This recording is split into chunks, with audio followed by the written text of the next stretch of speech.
All right, it's time for the Council Corral. A look at last night's Springfield City Council meeting. Had last week off, but they had a committee of the whole where they dealt with a whole bunch of ordinances, and I kind of wish I was going back and listening to that 2+ hour conversation because apparently there was a lot of conversation about some of the things. But last night's meeting also about 2 hours, so a lot to tackle. All right, so let's go ahead and get right on into it. And one thing about the Springfield City Council, I've been following it for like 13 years now. It's fascinating to see the procedure, how it plays out. I think that it's also important, at least for people in central Illinois, especially within Sangamon County. This is a way for you to understand how city government's working because you spend a lot of your tax dollars in Springfield. Even though you don't live in Springfield, still something I think that you gotta understand how local government works, and that's one reason why I like doing this as well. Is it lets you kind of see that local element, and one thing that a former politician said that I thought really resonated was the most complex an issue is, the better it's resolved locally, right? So the more complex things are, the more local the decision should be. And that's what local government's really about, right? I mean, a lot of people focus on Washington, D.C. A lot of people focus on maybe, what's happening in states like Illinois or California or New York City or Chicago or L.A., for instance. But really, there's the most impact on the taxpayer and the individual citizen as to what's going on with local governments, what's going on with state government. And I think even the COVID-19 pandemic really put a spotlight on just how important local government is. So that's why I think that things like the Council Corral are extremely important. But without further ado, let's get right on into it. A lot to tackle, including an ordinance that was up for consideration during zoning last night. Because zoning happens at once a month before a full city council meeting, and that was that meeting last night. So they had an ordinance up for consideration, a docket for the zoning portion of the meeting about adult use cannabis and setback limits. Clarifications on the record of the staff's observations are below and recommended. See comments in the zoning package. Planning and Zoning Commission recommendation is denied. So you've got the city council taking up this zoning question, and even though the zoning board of sorts is like, no, this is a bad idea, the setbacks. What exactly are the setbacks? The corporation council lays that out a bit. The proposed amendment number 1 would add adult use cannabis processing organizations to the 1,000-foot setback. That type of cannabis establishment was inadvertently left out of the proposed changes, so we're just adding that in 3 places. All right, thank you. So, again, changing the setbacks for the cannabis businesses. I think that's interesting to hear about. They ultimately, regardless of, a group saying, we should deny this, they went ahead and approved that, I believe. So next up, you've got questions about financing. You had the corporation council, the city treasurer, provide the treasurer's report with tens of millions of dollars in the city's coffers, but there was like around $16 million that was for COVID-19 ARPA relief that is still in the city's pockets. And while they say that they've got it laid out for those monies already being spent, Alderman Chuck Redpath wanted to make sure that it was clear just exactly where those dollars were going. We were informed at the beginning of the new council that a lot of the money that's in the fund balance is appropriated. Can we get a breakdown of that sometime soon to see what is appropriated and what the real balance is going to be without those ordinances? I've seen that number drop over time from 22 million to 19 million, and now it's like at 16 million or so. So they will be moving forward with that. Up next, you've got a lot of conversation about the police and how to attract more police. If you saw this segment with John Catanzara, one thing that we didn't talk about out of Chicago was he's being, recruited, not he personally, but police are, to other states. Florida offering $5,000 signing bonuses. There's jurisdictions in Alaska that are offering up $60,000 signing bonuses for police, recruiting police. So there's been a lot of question about how to keep police in Illinois. Of course, we've got the Safety Act and the Pretrial Fairness Act and questions about whether or not police are treated properly. But what about pay? Here's a pretty lengthy clip with former Springfield Alderman Joe McMiniman raising question about bonuses for police officers and a change of starting pay. And it was part of a slew of ordinances that were in front of the city council last night on final passage dealing with pay for police. And here's the exchange between the former city councilman Joe McMiniman, who served 3 terms and was term limited out, talking with new Springfield Mayor Misty Buscher. So Joe McMiniman signed up to speak on agenda items number 2023-521, 2023-522, 2023-523, 2023-527, and 2023-537. So there will be 5 minutes allotted. No, for right now, Mayor, I'm just speaking to an ordinance that's on consent, and that ordinance is You're getting 5 minutes for these, sir. excuse me, I signed up for, as each ordinance is coming up for discussion, I signed up for them separately, and I think the city clerk understood it that way.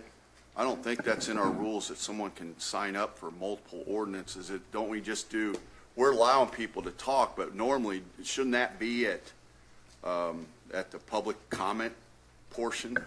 So we allow individuals to talk during or on ordinances, but they're allotted 5 minutes in total. So when they choose to speak, they get 5 minutes for public comment. That's correct. So you don't get to, you can't sign up for in this case 5 ordinances and get 25 minutes. Correct. I think this is important to watch because of the process questions, right? You do want more public engagement, more public opinion, more public comments, but sometimes those public comments are limited and for certain reasons. So here's Alderman McMiniman frustrated Chair with that. recognizes you for 5 minutes total this evening, sir. That's fine. If you want to cut me off at 5 minutes, but please don't interrupt while I'm talking, Madam Chair. So I don't know where to go now because I had really prepared for this to some great extent, really wanted to be helpful to our city council on 5 different ordinances.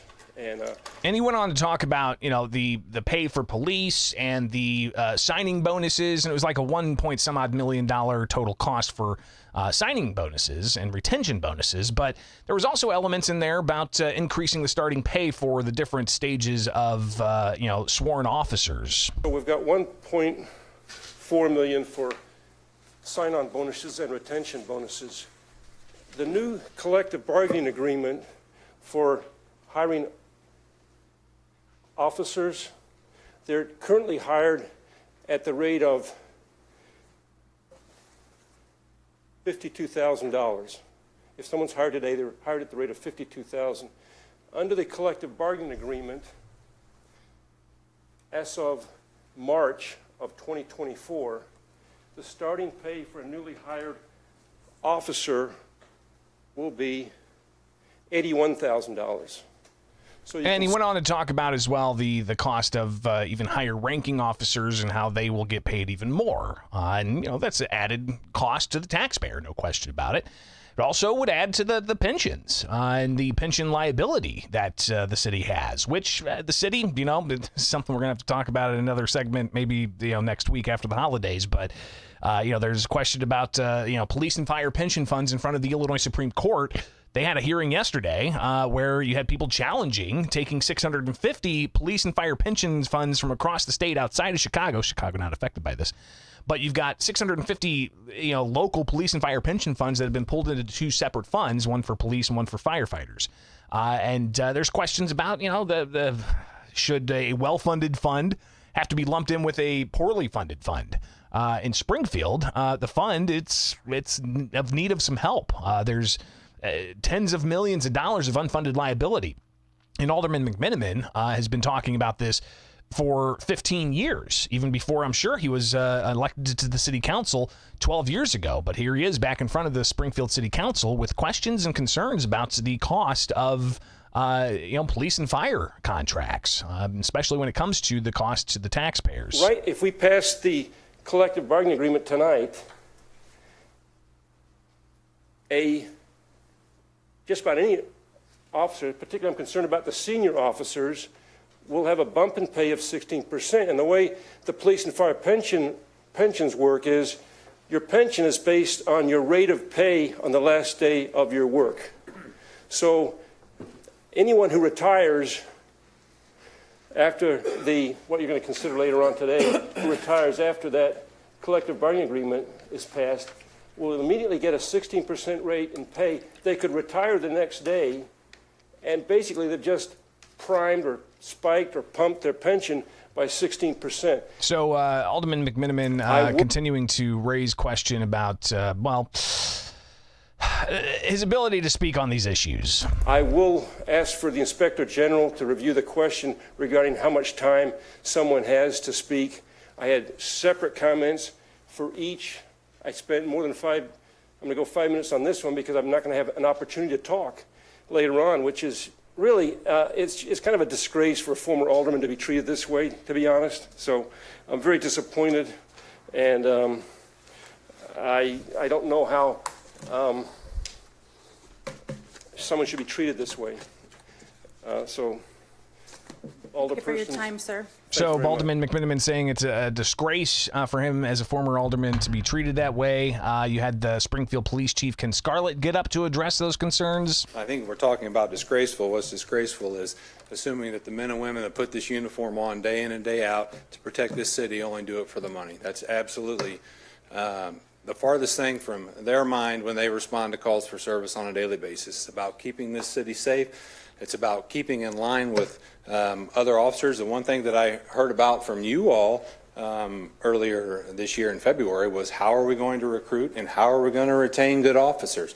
One of the things that you all voted 10-0, I'm sorry, Alderman McMiniman was sitting up there at the time when you all voted 10-0, was to add this 10% salary adjustment so that we could be in line with our comparables. And that's simply what has happened here. And the comparables, he says, are pretty significant. And instead of having a police officer come in for 3 years and then, go off to, say, Decatur, right down the street, or Peoria, just about 45 minutes north, it's important to recruit and keep them here in Springfield, the capital city. This is about showing them the respect that they deserve and becoming, as Alderman Redpath put it, we are the capital city. We should want people to come work for us. Part of that is the financial component. So it upsets me to think that the only thing that we think about when it comes to law enforcement is money, because that's the farthest thing from anyone's mind that wears this uniform. So Police Chief Ken Scarlett, again, talking about the importance of the retention bonuses and the increased pay for police officers with the new contract. You then had Alderman Roy Williams Jr. jump in with some of his concerns, really raising issue with how the costs of this weren't necessarily as transparent as they wanted them to be for the people who are going to be voting on this issue. Police is a good thing. They should be paid fair, but we got a whole city to run. We got a whole budgeting process coming up, and this is an awful lot. So my question is, do we have our physical impact statements? Because I can't find them. It was emailed to you. Emailed. It's not in the packet tonight? Well, there is the fiscal impact statement is attached to the grant for that we're talking about for the recruitment and retention grant on consent. And so question, of course, did he get the fiscal impact of the retention bonuses, of the signing bonuses, of the new employment contract? The fact that we voted Here's on Alderman other union Hanauer. contracts not had fiscal impact, and now all of a sudden we want a fiscal impact. And if you want to see them, I've got them here, Alderman. See what? These are all the old ordinances from 22, and I think, let's see here, yeah, most of them are from 22 that did not have fiscal impact statements that we voted on. They were contracts with other unions. So I guess, Mayor, my question, and what I'm getting at is, And that's all fine and good. It may be, what you're saying may be a fact, but what is our rule? I've been sent something that tells me as an alderman that we should have physical statements and that those are our council rules. Is So that you true? have them, and this administration appreciates that you're holding me to a different standard than the previous one. Thank you. Well, so you can make the difference, though. If it wasn't right back then, and as far as Hanover was concerned, so we're just going to continue to make it bad, or are we going to do our jobs and be fiscal responsible, Mayor? I sent them to you, sir, You sent them to me. in your email. More on that in just a moment, but Alderman Chuck Redpath wanted to jump in with some of his concerns. Let's get around the politics and the nonsense that's going on right here tonight. We all know that our police department was number 10 in salary of cities their size in this state. They were last. They were last. We were losing recruits to Decatur and Bloomington and Champaign and Rockford and Peoria. We were losing recruits to them. And he went on to talk about The polling that I did. What the public wants to do with the tax dollars that they're given. The polling that I did and my campaigns did before I ran for re-election showed that the city of Springfield wants to be safe. The number one issue in this city is safety for people to walk from their car to the grocery store so they don't get hit in the head. And these people lay their lives on the line every day. This is ridiculous. We're even arguing about this. These salary adjustments, you know what it does? It puts them comparable to Peoria, right at the top. And you know what? It's a reasonable contract that we have to deal with. We have to make the sacrifice at this city council to give these people what they deserve. This is embarrassing that we have to fight this stupid fight right now for politics, not for anything else. The money's in the budget. We passed $2.3 million to make the salary adjustments last term. We did it. And it's something that has to be done. And show your guts on this city council and vote for those people. So again, Alderman Chuck Redpath, formerly in the law enforcement community, I'm sure once law enforcement, always law enforcement, very much a advocate for law enforcement. And he's talking about the importance of, being comparable to other similar municipalities in pay and trying to recruit and to retain, because it's not just about recruitment, it's about retention as well. Alderman Williams, though, wanted to continue asking about that fiscal impact note. When did he get that note, and where was that note sent? We're just talking about the grant right now, or are we talking about the bonuses, or where are we at, Mayor? The consent agenda is what we're discussing. Thank you. And one more thing. When did you send the email?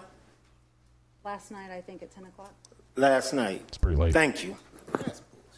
Whoa. Wow. I would prefer that we not cuss up here, Alderman. Sorry about that. Okay. Thank you. Yeah. So, doing a previous program on terrestrial radio, I had to have edited that out, but hey, it's the internet. All right. There were a couple other big issues that came up last night, but here's a little bit of, the idea of exactly how state grant dollars are used by local governments to do things like try to curb violent crime. You hear a lot about the dollars that go to Chicago, the tens of millions of dollars that go to Chicago for violence interruption. But what about some of the other communities across the state in the capital city of Springfield? They've got a $3 million grant several weeks ago that they got approved, but there was questions about some of the other community groups within Ward 2 and 3 with Alderman Sean Gregory and Alderman Roy Williams Jr. And these community groups getting some of those grant dollars. So again, your tax dollars. All right, you're paying tax dollars to the city, you're paying your tax dollars to the county, you're paying your tax dollars to the state, you're paying your tax dollars to the feds give grants to the state gives grants to the municipality, so you can see how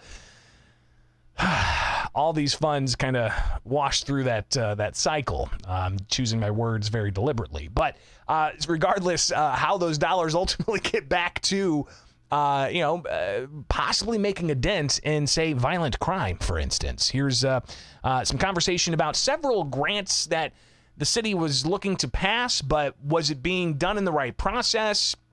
Did they have these grants picked out beforehand, and are they going to be able to comply with what the state's looking for to release those grant dollars? Here's some of the back and forth between Alderman Ralph Hanauer, Alderman Sean Gregory, Alderwoman Aaron Conley, Alderman Roy Williams, and so on. Has this, we've gone through the whole grant process, right? And now this is just at the end, we're putting this in. And I'm just concerned, I don't want to get, number one, get in trouble with the state of Illinois or any other grant people. I have nothing against, I think that, I have nothing against any of these groups, but I think that the precedent of us getting involved in picking and choosing who we're putting in the grant when a formal RFP, and I don't know, Chief, you'll have to ask, I'll have to ask you or Josh, I guess, but when we did this grant, it was a formal RFP that went out to everyone. Was there responses? How was it done? Because if there was, and these guys didn't get chosen, then what we're doing is we're superseding the RFPs that we're putting out. And I have a real problem with that. It's an interesting point, making sure that you've got the the guarantee that the funds are going to be there before you pass an ordinance to release those funds. Others would say, no, let's go ahead and just get it out there. That way, once it is approved, we can go ahead and release those dollars.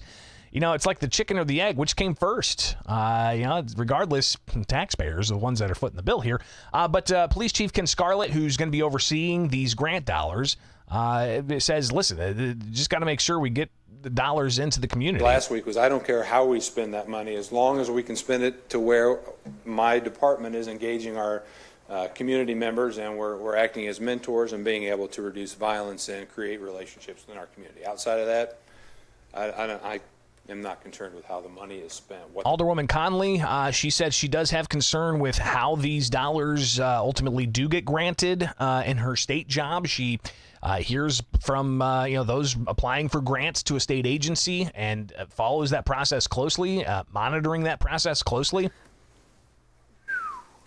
I don't think that procedurally this is a great way to handle this. We've not seen scope of work from, I haven't seen any of them, and I apologize, Chief. I didn't realize you had it and probably should have asked for it, but there's still so many other steps between the allocation, between us taking action and the allocation of these funds, that I feel like we're moving out of order in this. So again, what's the scope of work for these granted organizations, these community groups? I think they discussed one was a boxing gym where they were going to have mentors to facilitate positive role models and to teach them about boxing and life skills.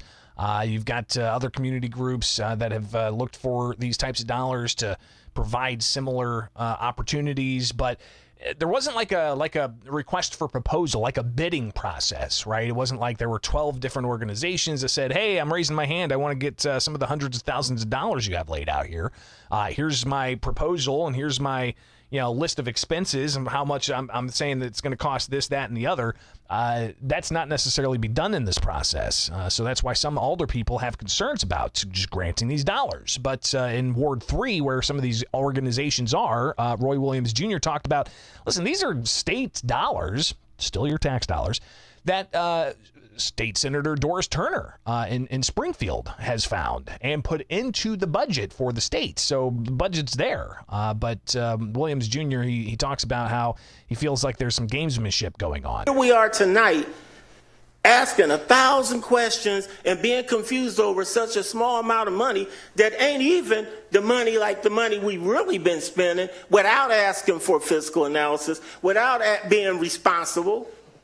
We won't ask about all that other stuff, but we'll pick the heck out of money that has to go to community engagement for the east side. The 2 wards, that's what the senator said. I want the gun violence stopped in Ward 2 and 3. We signed off on it. Chief, you signed it. I signed it. Do you remember this? We signed that piece. So again, the idea of they all agreed on this a while back, but it's just a matter of sure, those dollars are going to go to that area, but which organizations are going to get those dollars. And they ultimately did approve these ordinances with several one-off no votes or a present votes, for instance, because I think there was a relation to Roy Williams Jr. for one of the grantees getting the money. But regardless, more of the back and forth here. This is a shame. That's all I'm going to say. This is a shame that you've been on the council this long and you guys don't understand the process, what's before and after. And I sit up here and everything from Kids Zim to you name it, I don't get into the scope because I feel like, well, wait a minute. That's why we have staff. That's why we have staff to take care of all that and trust you and do that. But they'll sit up and say how beautiful you are in your department. And all that didn't take us through pure hell to get just a small amount of money. It does not make sense to me, and it's really telling to me. And we need to quit playing games. This ain't hard. So again, Roy having some questions there. The alderman, he feels like there's gamesmanship going on. But other older people are just like, we're just wanting to provide proper oversight. How do you balance that without accusations of being called divisive? Alderwoman Conley didn't take kindly to that accusation of just trying to be divisive in this and got into a back and forth with Alderman Sean Gregory, which led to Gregory having to actually leave the room. Nothing is stopped by asking that the chief take this through the grant process prior to us pass it and let's go. voting on allocating it. Let's pass it and let's go.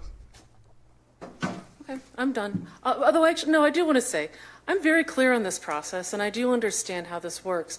That's why I have concerns about passing an open-ended ordinance that just relies. But you didn't ask that I'm last done. week. Alderman. You didn't ask that last Gregory. week. No, you always me. the one. Alderman Damn. Gregory, please let the alderwoman finish. I very specifically asked for this last week. And I very specifically asked last week if amendments can be submitted with or without council approval. There are processes in place. I'm not commenting on anything in this amendment except the process. And I think if we're going to talk about disingenuous, I'm going to say it's disingenuous to imply that anyone around this horseshoe has a problem with the community engagement portion of this grant, or the efforts that the police department has taken, or, to be fair, the efforts that Alderman Williams and Alderman Gregory have taken to increase engagement and decrease violence in their wards and in our city. Your wards are our city. And again, they had these discussions back and forth. Regardless, Alderwoman Conley did vote against one of these. I think she may have voted against another one. I believe there were like 2 or 3. This is from like a 2-hour and 20-minute meeting. All right, I woke up this morning and watched it because it was last night when they had this meeting, and that's what the Council Corral is all about, getting you the latest what happens at the Springfield City Council meeting, and hopefully you're able to kind of see where your local meeting is happening and get access to it and go to it and see what's the buzz. But regardless, a 2-hour and 20-minute meeting, condensing it down here into under 30 minutes. Here's even more that happened last night. Interesting, of course, that was a separate issue with the grants going to the east side of Springfield to help with violence interdiction and whatnot. But you have other ordinances that are intergovernmental agreements between the city governments and the county government. And in particular, in Sangamon County, we have the Sangamon County Animal Control that contracts with the local municipalities, and in particular contracts with Springfield. And there's an ordinance for a supplemental of about $280,000, I believe. This isn't re-upping a new contract with them because there's always questions about the effectiveness of the county public health animal control department. But here's the discussion about the ordinance for that supplemental $280,000, where one alderman saying, hey, we're just paying for what we do, what we use as a city, while others say, we already pay taxes. Why are we having to pay even more? He gave me some statistics. Here's Alderman Hanauer. He gave me some statistics. The animal control expenses annually is $1.8 million. City payment is $284,000 and change. These are kind of rounded. Our portion is 15.54% of what goes into it. Now, the calls for services from the city, the total calls for services for the county is 5490. All right? Of those, the city makes up 4193, which is 76%.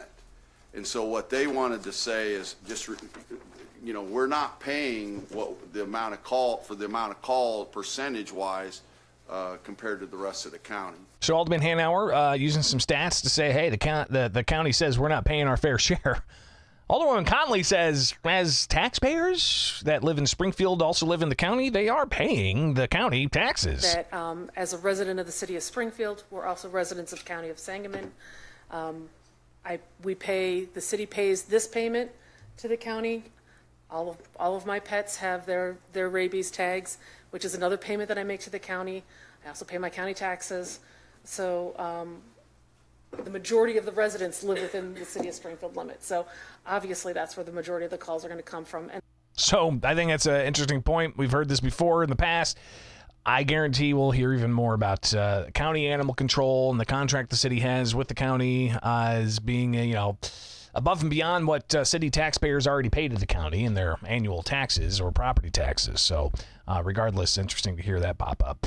So now all of that was done. They had zoning. They had city business. The council corral, whenever we have interesting comments from the public, we will air those. One coming from a local environmentalist, activist, Nick Dodson. He also deals a lot with the homeless population in Springfield. He was also integral with a local environmental group to raise questions about the CO2 pipelines that were being proposed through Central Illinois. One thing that I really like about the council meetings as well is you can kind of get all your news that you need to know by plugging in and watching these things. Because, listen, you had the Navigator CO2 pipeline that was filed last year, then taken away. They removed it, and then they refiled it, and then later on this year they went ahead and revoked or removed their application because there was so much opposition to it. Well, this week also, Wolf ADM pulled their CO2 permits application for a pipeline to take that noxious, industry byproduct and pipe it into the ground in deep in Illinois.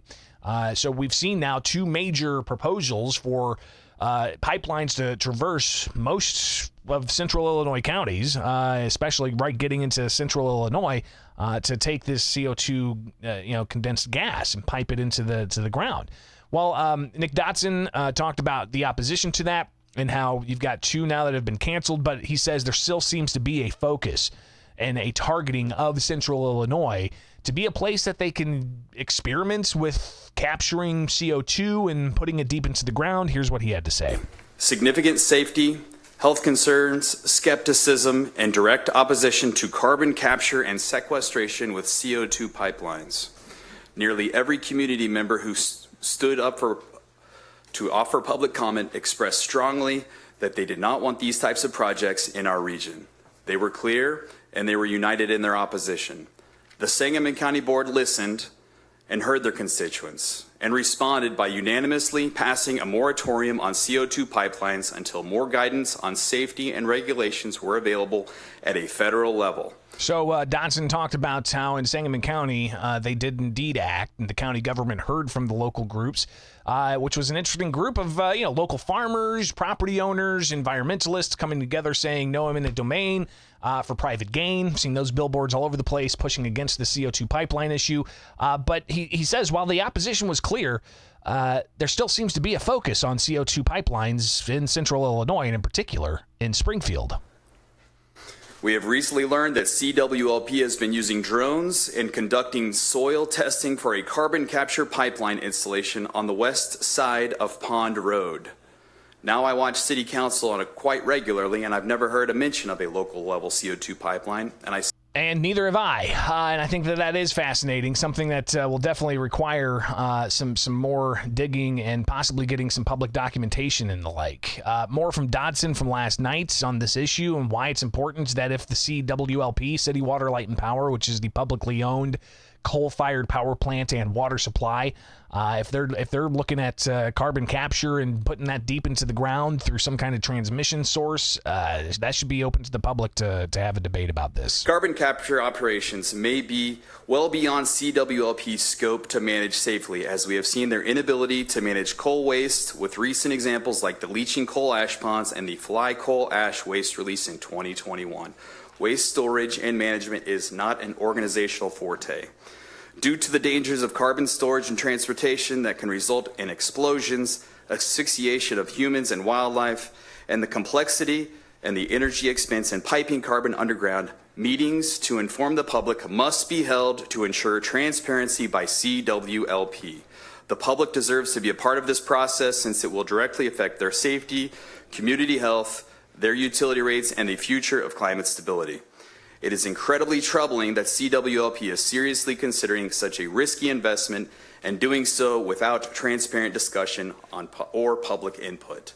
We know that the DOE funding has been awarded, but receiving millions of taxpayer dollars does not mean that our city should move forward with such a risky investment without rigorous and transparent financial and legal analysis, environmental considerations, and public input. The majority of carbon capture sequestration projects attempted to date have gone over budget, have either failed and been canceled, or have been significantly underperformed as emissions reduction strategies. Here are my questions. Where is the city in assessing the feasibility in a full carbon capture retrofit at Dahlman Plant, and has an economic and legal analysis been done? When will this decision be made, and will there be a public engagement process? Thanks. So again, Nick Dotson with some questions about what to do with carbon sequestration, as you've got two major pipelines that have canceled their permits. What's CWLP doing? Apparently they're doing something, according to Dotson, so I think that's worth more conversation.